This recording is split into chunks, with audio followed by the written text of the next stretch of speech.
going on, DJBooth.net? This is Kareem Julian, and I'm here in the lab to give you guys a full HD video review of the new Pioneer DiskJokeey digital DJ controller.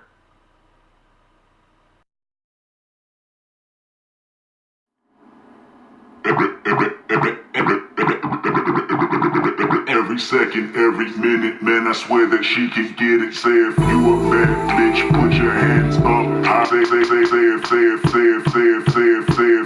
if you a bad bitch, put your hands up high. Hands up high, hands up high. Right now, me,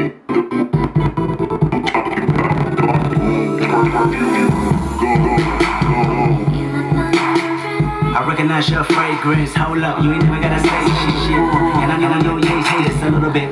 High maintenance. Everybody else basic. You live life on an everyday basis with poetic justice. Poetic justice. If I told you that a flower bloomed In the dark moon, What you trusted, I mean I write poems in these songs. dedicated to you win. You're in the mood for empathy. It's blood in my pen. Better yet with your friends and them. I really wanna know you off. I really wanna show you off. Fuck that. Need of champagne. Cold nights when you curse this name. You called up your girlfriends and y'all called in that little bitty range. I heard that she wanna go and far, wanna go and she wanna She wanna go and party. She wanna go and party. Nigga don't approach her with that Atari. Nigga that a good game, homies. So here it is, everyone, the new Pioneer DiskJokeey digital DJ controller.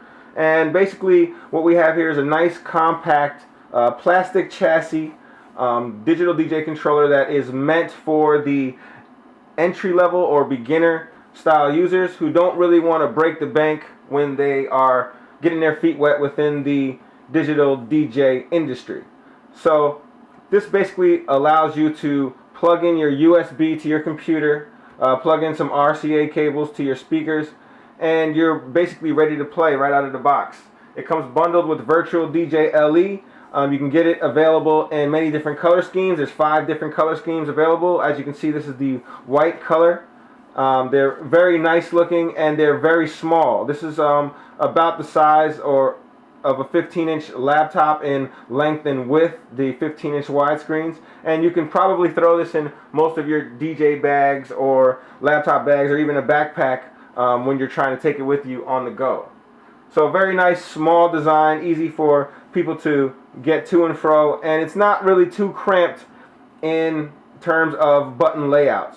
You do have quite a few buttons, but it's not as cramped as some other DJ controllers that we've seen before. So in other words, this is really geared toward the beginner DJ, letting them get used to the features that DJs use today, and maybe possibly even mapping these buttons to do other more advanced features on possibly a different software than what it comes with, or on virtual DJ itself. So basically, first thing we're going to talk about is the setup. The setup is very easy. All you have to do is use the supplied software CD. Comes with Virtual DJ Limited Edition 7.0. I believe they'll let you upgrade to 8.0 when that comes out. You also get the drivers on the CD as well. So if you're using a Windows machine, you install your drivers first, then you install the software. If you're using a Mac, then you just install the software. Plug in your USB cable for power. This is USB powered, so you don't have a separate cable for your power. So this is all done by your computer.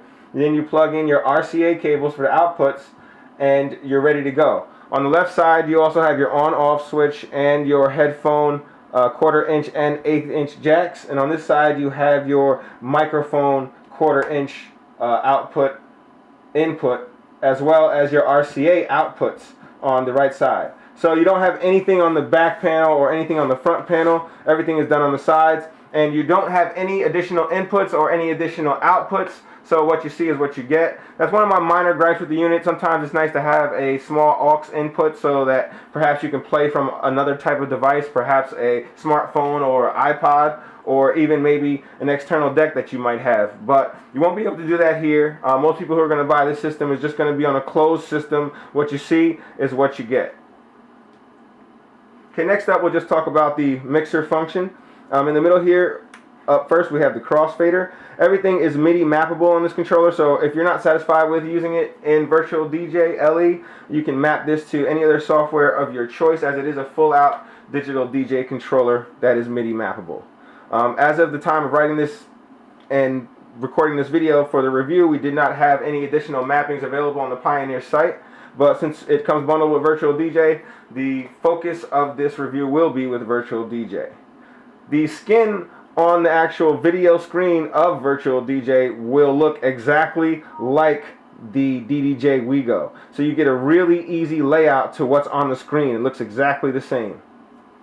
So first up for the mixer, we have the crossfader. This is not usually what we see found on most Pioneer DJ controllers. The caps are a little bit smaller, but it is very, very accurate. You can cut the sound very quickly, and when set to the cut setting in the software, you do have a pretty low cut-in distance as well. So you can do most of your scratches from a crossfader point of view.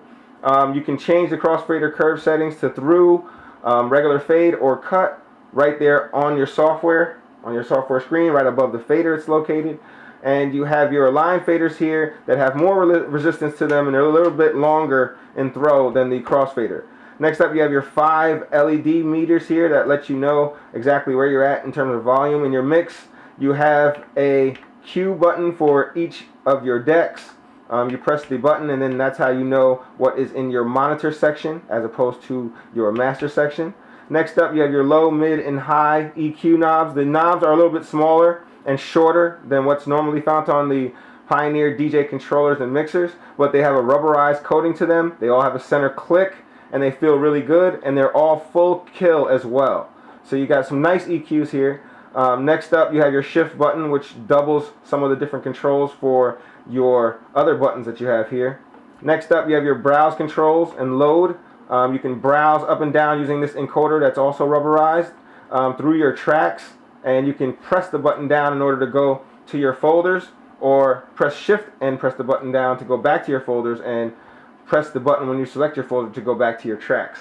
When you have this actual track selected or highlighted, then you load A to load into deck A or C, depending on what you have selected here. This is a 4-deck controller with a layering option. You press this button here to layer this to deck C from A to C, and you press the button over here to either bring this to deck B or deck D, depending on what layer you have.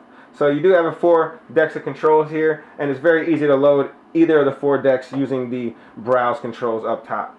Next up to the left, you have your headphone volume control knob and mix knob. That way you know what you're mixing between your Q and your master, and you can set the volume controls for your headphones. Without this being powered by an actual wall socket and just for USB power, the power was more than adequate enough. The lighting was really bright, and we had good levels on your headphones and on your outputs as well at the same time. Next up, we have the microphone volume and master volume controls on the right side, and then that'll bring us to the decks. When we speak about the decks, we're talking about whatever's found on the left and right hand side. They're pretty much the same, but mirrored, so that way you kind of know that your tempo sliders are always on the outside. Your tempo sliders are pretty nice. They have same resistance as the line faders. They're probably the same. And this has a center click, so you know when you're at absolute 0. You're allowed to change the pitch ranges from anywhere between 6% all the way up to 100%. There's a whole bunch of Virtual DJ LE, and they work really nicely. Very easy to ride the pitch. You have your sync and master buttons, so that way you can set one of these decks to your master and the other to sync. The sync was very good. We had good beat detection within the software, and we were never once thrown off by the sync feature. Next up, we have your hot cues and samplers. Each deck has 4 hot cues that are savable, and you can press the button here, and that doubles it as 4 sample banks. These come with the standard 4 sample banks. These 4 sample banks are shared upon all 4 decks. You're allowed to play them one shot or in a loop. Can't do much with the samples there in Virtual DJ LE, but it is actually a sampler there, and you can use it to turn on and off sounds, effects, and different one-shot things that you need at the time. Next up, we have your play, pause, and your Q button. When you press shift and Q, you'll return back to the beginning of the track. Next up, there is the jog wheel. Now the jog wheels here are touch sensitive. You can adjust the pressure sensitive, the touch sensitivity. When you turn the unit off, turn it on, hold Control A and FX, and then you'll be able to change the parameter of the touch sensitivity. Right out of the box, it was set to very low for me, so I had to set it to setting 3. That way I got a good scratch feel from it as well. You have a metal top here, and you have LED indicators that run on the top of the ring and on the sides of the ring. These show you different things like track loading. When a track loads from one to the other, you see it light up. Like if I load this track here, you'll see that this is lit up and let you know that you had a track loaded there. You also have the pulse effects. So if I turn an effect on, you'll see that the effect shows that it's an indicator that there's an effect there. And you also get a beat matching type of ring that lets you know when you're on or off beat for your corresponding track. So the jog wheels in practice, up top is a scratch, touch sensitive platter, and the mapping is pretty close to one-to-one, not quite one-to-one, pretty close. But as you can see, once you start doing very rigorous movements, the software really can't pick it up. So you have decent jog wheels here, decent enough for your regular, intermediate, baby, beginner type scratches, but nothing really more than that. But they do feel really good, and they ride the pitch very well, and you can use the side to actually nudge or slow down the pitch of the track in order to get it right on beat. Next up, you have one of my favorite sections of the DiskJokeey WeGo, which is the jog effects. You have about 9 effects that come with Virtual DJ LE. We can read them off to you. They are cut, delay, flanger, echo, doppler, reverb, noise bell, gates, gate, ring mod, roll, and DSP phaser. So you got a nice, good, healthy set of effects here. You can combine up to 3 effects to that one deck.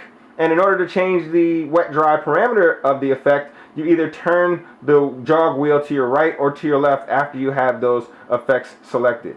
Control A is actually a key, so you can change the key of the track without changing the speed.